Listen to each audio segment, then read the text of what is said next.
Okay, hello everyone. My name is Kristen Clark. I work at the Village for Families and Children, and I want to welcome you here to the inaugural Civic Engagement Day. This has been a labor of love for the last couple of weeks. I am here just to kick us off and give you a few housekeeping.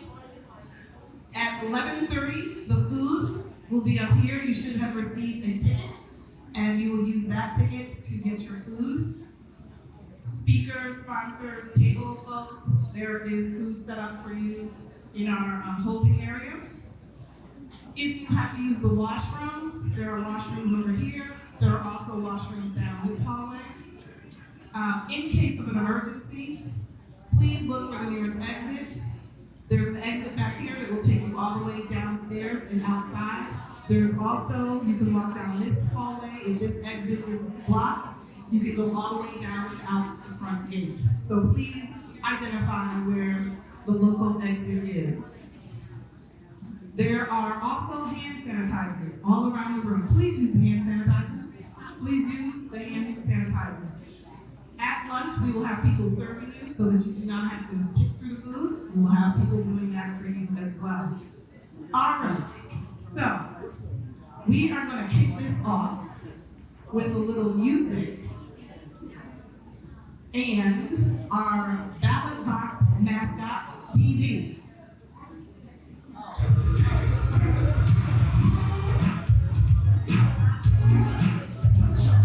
Ladies and gentlemen, please welcome BB, the ballot box.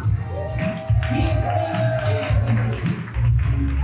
Anna Alfaro, who is the chair of the inaugural Civic Engagement Day. She's giving you that, folks. But this is her. This is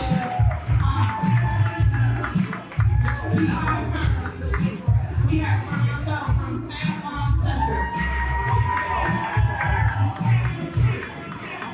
They are the ones that make sure this happens today, folks. If you are here in the place, please pull out your phones now. I need you to check in on social media. Check in that you are at the YG Club in Hartford. At the Civic Engagement Day, hashtag Civic Engagement Day. I see some of you are on your phone. I see some of you are doing other apps. Please check in, saying that you are at the Civic Engagement Day. When you have an opportunity to take a picture with our ballot box mascot for Hartford, you post that.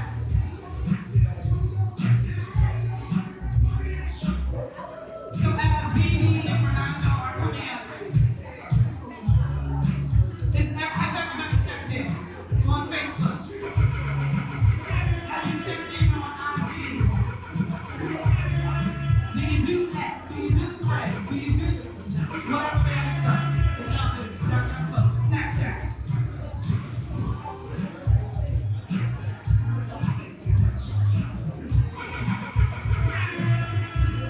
Ladies and gentlemen, our ballot box mascot. Get familiar with the ballot box. All right, now, I want to introduce the chair of the inaugural Civic Engagement Day. She's been my partner in crime for the last couple of weeks. She's about sick of me calling her, texting her, emailing her, changing things at the last minute. So I am going to bring up Anna Alfaro. She works at Eversource, but she is very well known for the producer and host of El Show de Analé. It's a weekly program that is broadcast on Spanish-speaking television. She's been doing this since 2007, and it's been something that has been a dream to reality. If you have not seen the show, you should check out the show because the show was an integral part of why we are here today. For the last couple of years, she's been doing segments. So I'm going to turn the podium over to Anna so that she can bring you greetings and welcome you to the space. All right.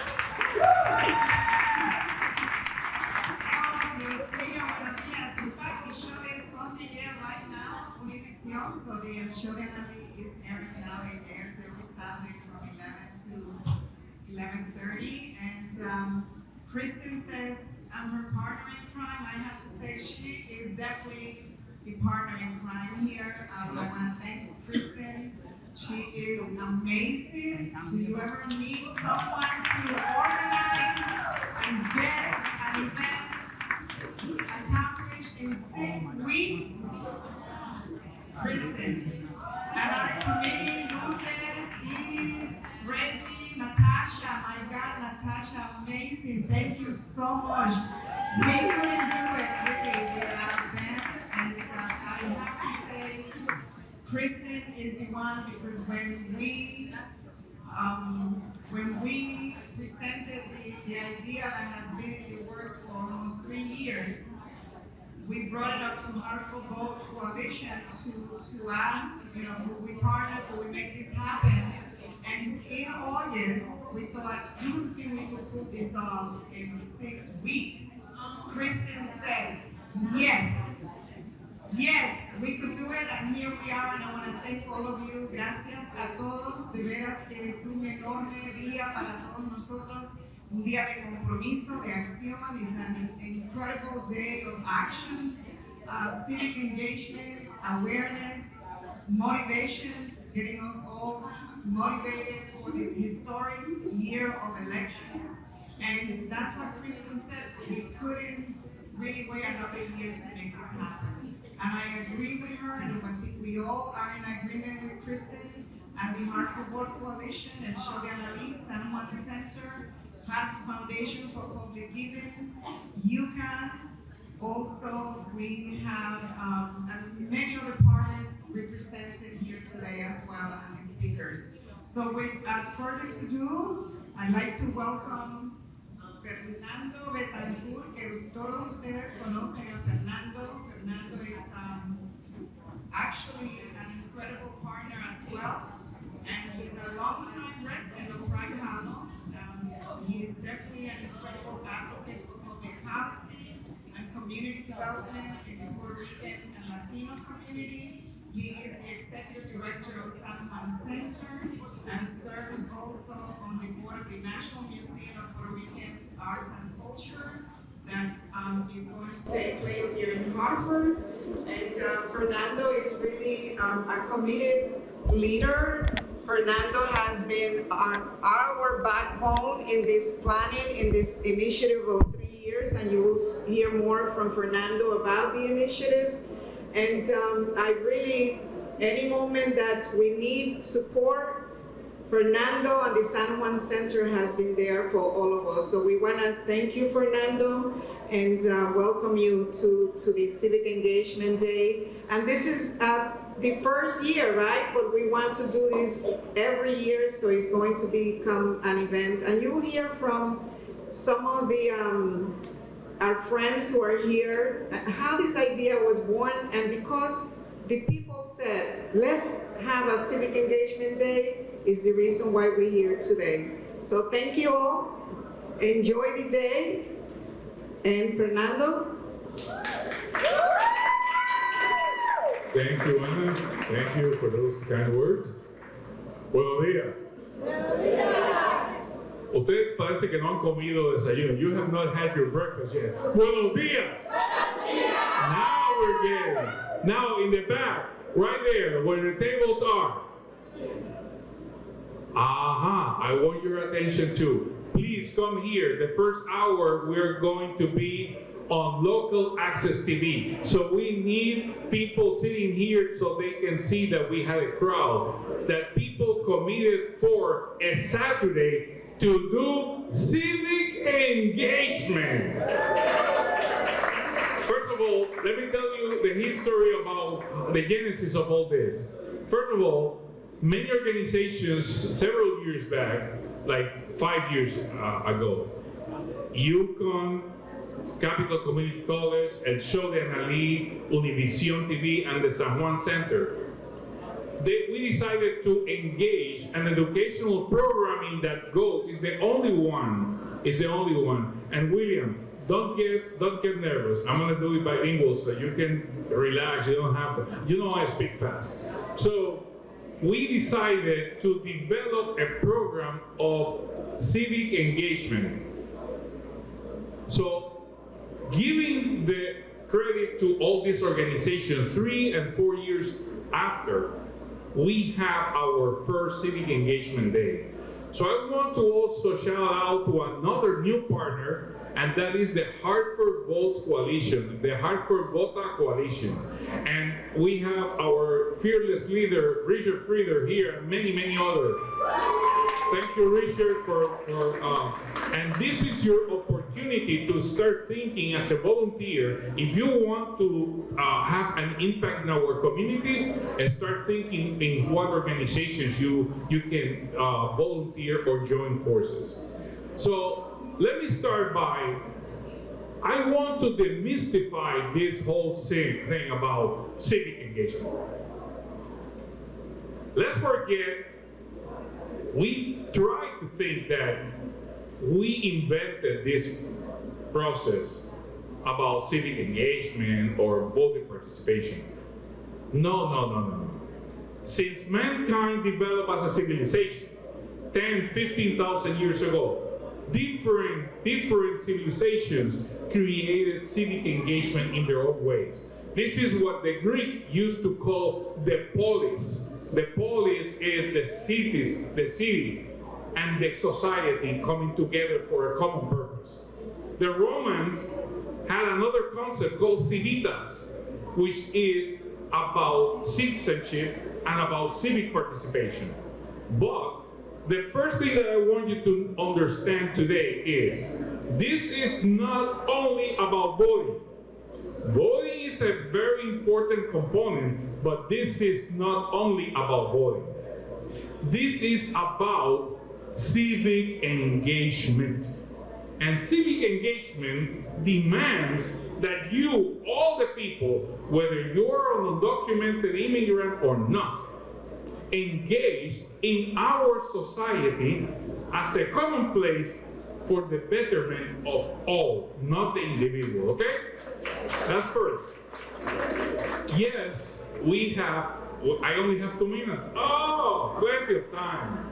So let me fast forward and let me tell you, why are we here? Why are you taking a Saturday with this gorgeous weather, and instead of doing something that it will be entertaining, you're here? Well, we are here because we're calling to an action. And the action is that we're going to engage as a society and to do and improve our society. And everybody here knows, yes, we can. Let me hear it. Yes, we can. Yes, we can. Let me say it because I know that you're all bilingual. Sí se puede. Okay. You know, I'm going to use immigrants only as an example. You know, people are here from Nigeria, from Poland, from Russia, from everywhere in the world. However, the face of the Latino are the face of the immigrant. Do you know that we contributed, Latinos, this in 2022, $3.6 trillion of the gross domestic product of the entire United States. Do you know that? So, I mean, I seldom, on occasions, eat one cat or one dog. But the problem is that we are being stigmatized, and that's why we have to organize.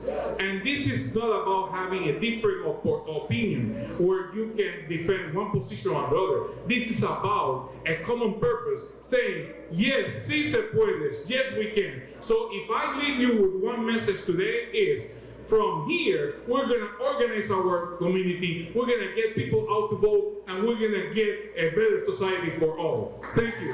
Alejandro, that one for you. And I believe is... Yep. We're going to bring Anna back up. There we go. Someone just said stay on time on Yes. Do you think that's possible? Yes, we'll keep you on time. Keep it on time.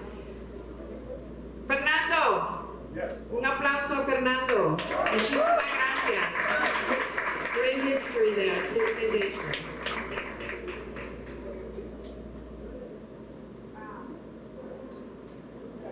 I'd like to welcome nuestras amigas Iris Rivera Acosta, tremenda voluntaria de AARP, Iris, Elsa Huertas, Zaina, and if you recall just a few minutes ago I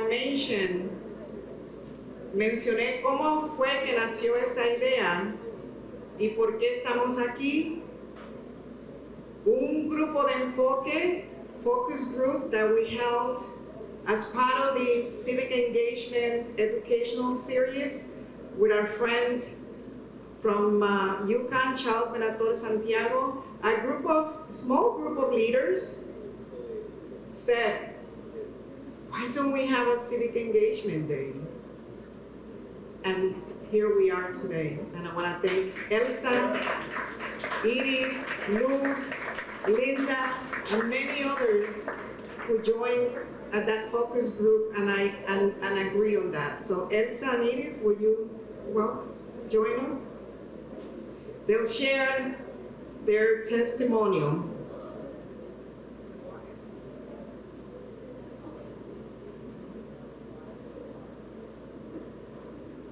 Good morning, everyone. Buenos días a todos. Gracias, Fernando y Ana. Thank you so much. It was about 2 years ago that we were invited to a focus group. And of course, yo digo, sí, claro que sí, ¿por qué no? And it was such a wonderful experience. And I'm going to go back and forth in English and Spanish here today. Because I remember working at the Hispanic Hill Council back in the mid-'80s. And what happened in the mid-'80s, if some of you recall, the HIV and AIDS epidemic was hitting our streets and hitting our people, and people were dying. We looked at who was offering this kind of service, and the Hispanic Hill Council has always been known back then to do a lot of grassroots community organizing. We hit the pavement. We would hit any kind of the city government, the state government, if we felt that the people in the community were not getting what they needed.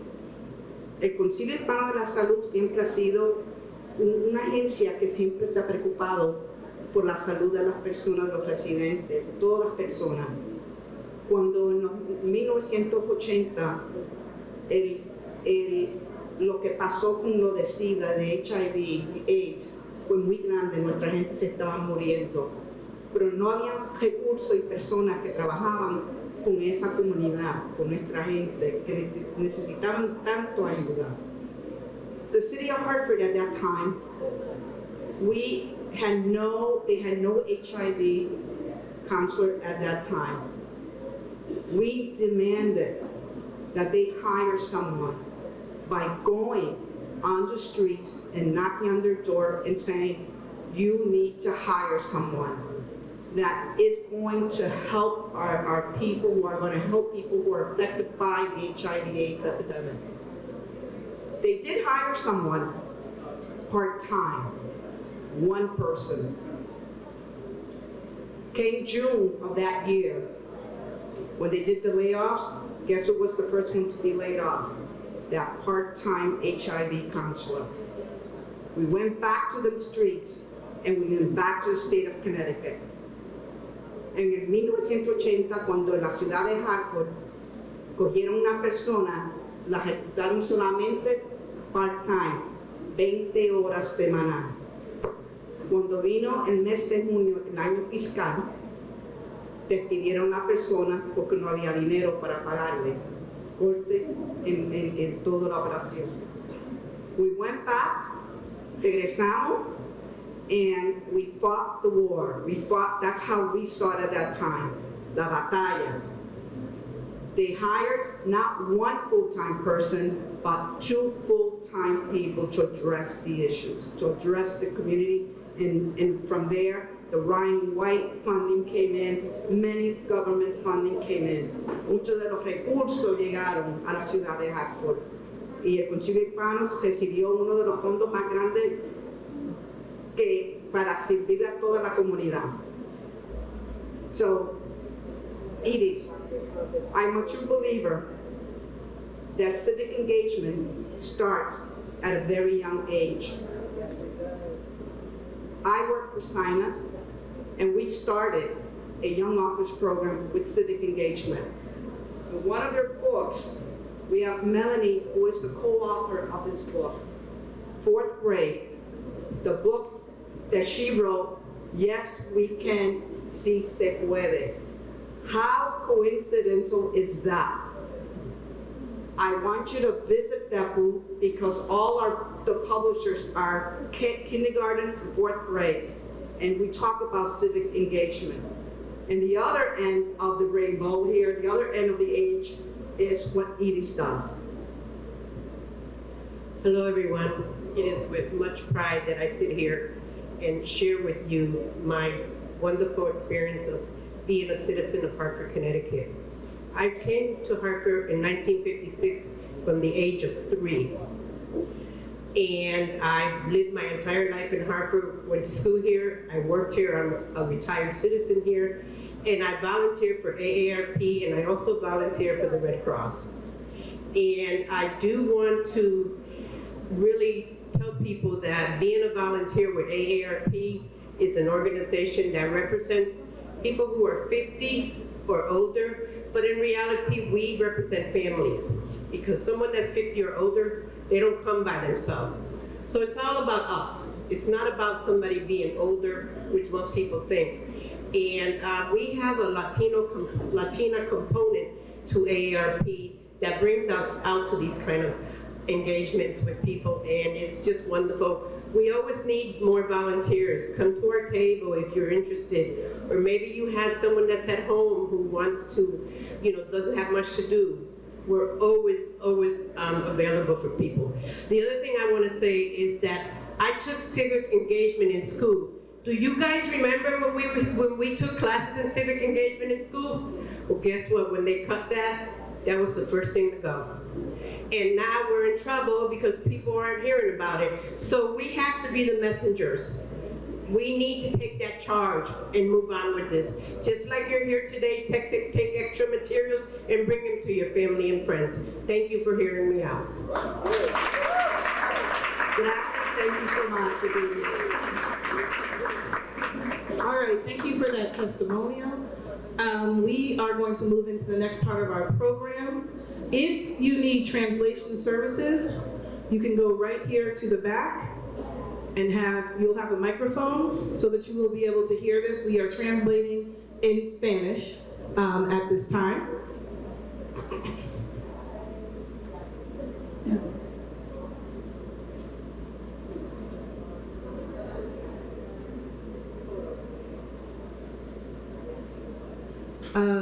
DJ Joyce, I need 2 more microphones.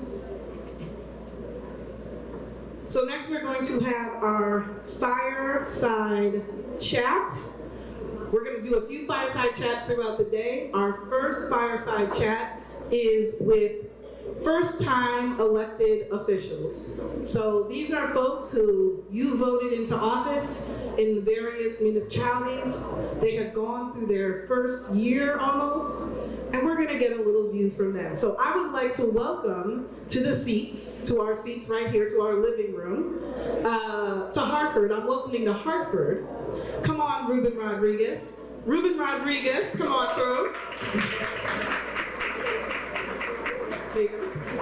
He is an alderman, and he is the minority leader in the city of Waterbury. He is a first-term Republican alderman who started his term in December 2023. He's passionate about serving his city. He also works for the state and national Republican parties to amplify and raise awareness about key issues that are important to the party and candidates that are running for office or currently serving in office. So I want to welcome him to Hartford and to our event. Next, I would like to welcome my friend and soror, Nushette Blackburn, who is a first-term Democratic mayor from the town of Windsor, Connecticut.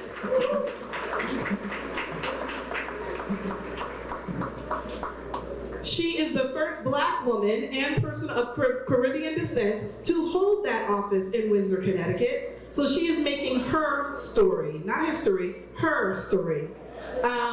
She is a licensed minister and youth director for over 15 years. She also worked at the Hartford Public School System for years. It will be interesting the fact that we're starting off the day passing microphones to politicians, because you know politicians like to be on mics for a long time. And one of them is a minister, so this is going to be interesting, very interesting. And so I'm going to start it off, and I'm not going to be standing over here, I'm going to go off to the side. But I'm going to start it off, we only have 15 minutes. With one of, we have two people sitting up here, we have two people from different parties that have different ideologies. So we're going to start with the largest hot topic button, just to get it off at the beginning.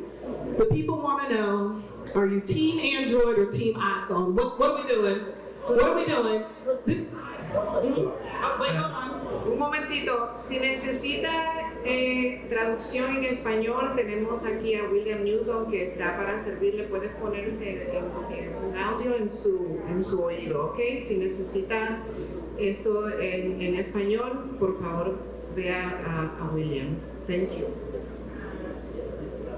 Okay, so this is what the people want to know.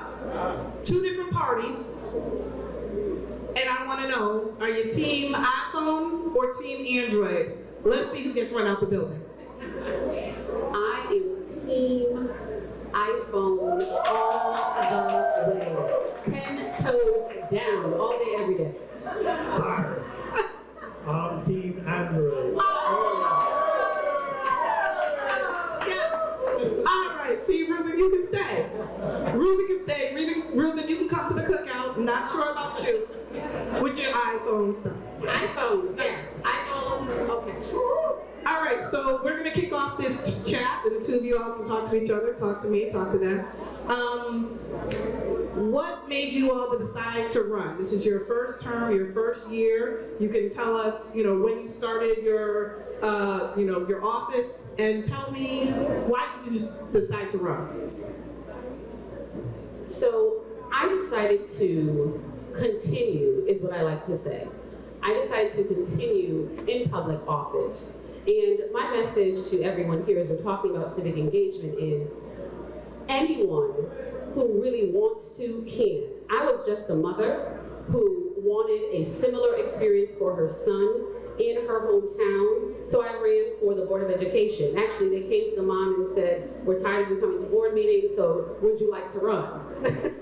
So I continued in my journey, and then I moved over to our town council, and from there, stepped into the role through, of course, the electoral process of becoming the mayor of Windsor. So by our town charter, the highest vote getter becomes the mayor. Not really a popularity contest, but for me, I like to say to continue, because I was in that way, saw the need to continue serving my community. And again, I will say, don't think that you can't do it, you can. You just need to get out there, be willing to learn. And that's really how I came to the role as mayor, is that I wanted to continue serving in public office. So for me, it was continuing more than just showing up and deciding that I wanted to run. So my message to you is you can do it, because this mom, I'm definitely doing it. Thank you. Well, Come on, Team Android, what you got? so following her steps, I was the same way. I started running in 2014 as a state rep. Didn't win in those times. I've been in office for a year now, but I was a politician since I was 11. So, because in Puerto Rico, you start real early. Your parents put you in these situations at an early age. So I was, you have to have it in your blood too. Because politics, a lot of people don't realize politics is difficult. But yes, I decided to continue, not in the sidelines, but in a way that I could impact my community. And I noticed that, we need to have in both sides of the aisle Latinos and minorities to represent each and everyone. And that's why I continue, I was one of those people that, I read, I studied, and that's why I decided to keep running as a Republican, just because of the policies and the way that they kind of connect more with me. It doesn't mean that you have to do the same thing, but read and study what you're going to become. And that's one of the things that I decided to run, and plus my family and people that I see around in my community needing to have a voice in that side of the aisle. Okay, I'm going to stay with you, Ruben.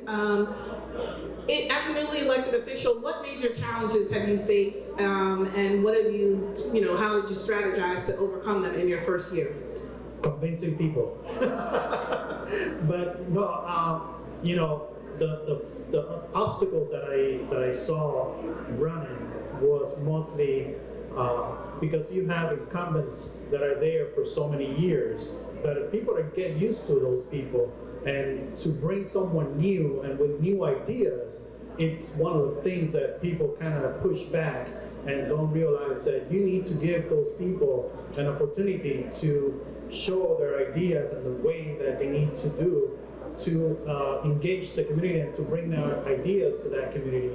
And that's what was one of the most difficult part of it, was reaching to those people. And you have to understand, I'm the minority leader, so that means that I was competing with other parties that are higher than me and knew those people. So it was a little bit difficult, but thanks to the constituents that I have in Waterbury, I was able to win that election. And I won it by 9 votes. So every vote counts. Yes, that is why we are here today. Every vote counts. 9 votes, folks, 9 votes. Nishat, what about you? What was one of your challenge over the first year? And I love that you shared that, is that we have that in common, that it was by a small margin that I won my election. So every vote does count. Every vote does count. So being a first-term mayor in a town that I grew up in, I was already sitting at the dais as a town councilor, but my challenge was a little bit different. My challenge is that I came into this world with 2 vices already against me. I'm clearly a beautiful Black woman, I would say, yes? So Black, yes, and I'm a woman. And so while I was at the dais with my predecessor and we worked together, we did a lot of great work together in my community, I had to find ways to build the rapport and trust differently. I was already sitting at the dais, Ruben, right? But I had to build rapport and trust with my constituents. That was my greatest challenge this term, is really trying to work with individuals for them to trust that I was able. Now, that's like a double negative, right? Trust that I was able. Sounds kind of weird, but that's actually what happened. And I continue to fight against that in my town, is that yes, I've been doing this work, you can trust me, and I am able and capable to do it. And so for me, I've had to take time to sit with many folks in town and understand their position while we don't always agree on many things. For me, I found that in order to do that, I need to be willing to kind of extend an olive branch, but at the same time, allowing people to hear what it is that I plan on bringing to the table and have brought to the table. So my challenge has been really gaining that trust and rapport, simply because, again, I was just a beautiful Black woman who was already sitting at the table, but the baton was passed to me, and I plan on holding on to it. So, okay, she said she plans on holding on to it. So if you're in Windsor, then, and if you're in Waterbury, okay. So, I like to cause controversy, so I have one other one for you. Are we Team Coke or Team Pepsi? What are we doing? Team Coke or Team Pepsi? What are we doing? Pepsi for me. I'm sorry, Pepsi. What are you? Ruben! Sorry, I worked for Pepsi in my life. Used to. Oh, okay. I didn't even know that one when I teed that one up. I'm sorry. Well, I guess I gave it away. I'm all about the real thing. Absolutely. Okay, folks, we have about time for one more question. And so, looking forward, what key objectives do you aim to achieve during the remainder of your term? And how do you see your role in promoting civic engagement and encouraging voter turnout within your community? So within your community, but it will also translate to other people in other communities as they hear your voice. So I find today's topic really, really, really, really intriguing and just spot on. Because folks in my town will tell you that one of the pieces that I'm continuing to champion is exactly that, civic engagement. So for me, civic engagement, sometimes it feels like it comes up every 4 years when we're in a presidential race, right? But for me, are you serving on the Public Building Commission? Are you going to your Democratic or Republican town committee meeting?